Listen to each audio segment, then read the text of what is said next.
boss, like, I was gonna go to the bathroom, but then instead I would sneak outside and build an elaborate snow sculpture depicting the 1902 Olympic Marathon. That's normal, everybody does that. No, it's because I thought I could trust the little automated things in the bathrooms, and it turns out you cannot. See, all I did was I went into the second floor women's room. And already I was kind of on edge because 3 stalls down on the left-hand side, there was somebody in there, and they were wearing a pair of very fancy business lady high heels.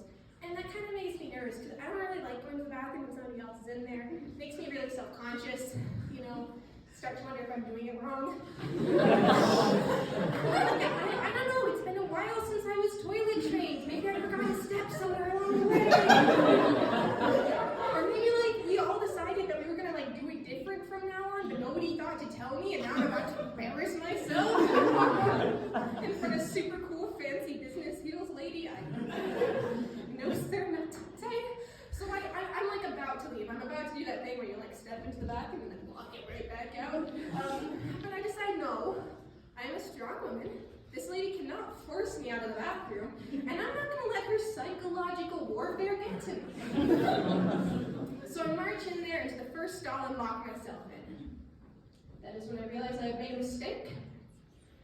This woman in her very fancy high heels in the third stall of the women's room is having a very important business conversation.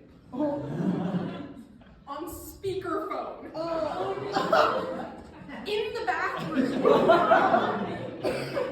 I can't pee under these conditions.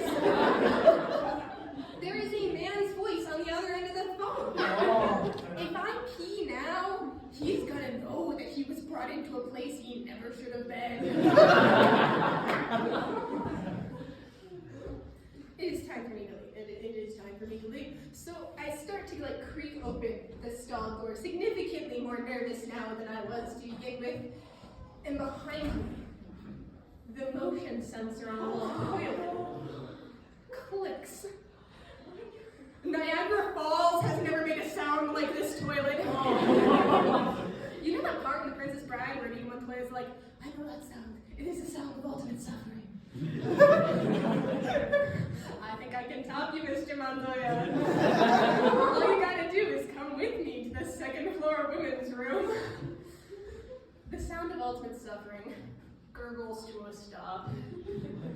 There is a moment of deep, profound silence. And then I hear her voice. Hold on, I think someone is using this room as a bathroom. And I discover something new to be afraid of. What if this room isn't a bathroom?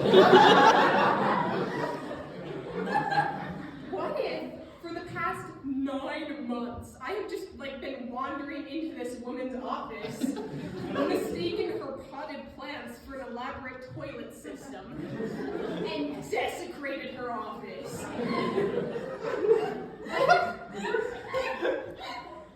Yeah, sure. Maybe ladies' bathroom is kind of an odd theme for a woman's office space, but she is wearing a very fancy pair of women's heels. I don't know, maybe she knows something that I don't. At this point, all I know is that I'm never going back. And when you only know, and that's it, that's the one thing that I know, that's the extent of my human knowledge. And when you only know one thing, there are so many things that you don't know.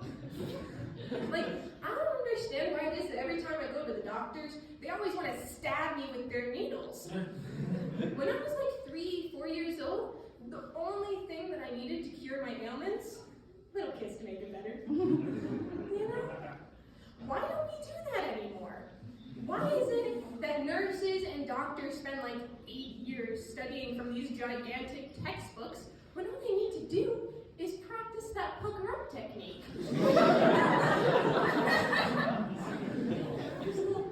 I think that worked. Why is it that I can't limp into a hospital with a broken leg and get one of those cute little EMT boys to kiss me on the head? I think it could be kind of cute. But of course it doesn't matter what I think. I think are simply terrible. Ideas like better bathrooms, more kisses, and a stand-up set that goes on for longer than 5 minutes. Anyway, thank you so much.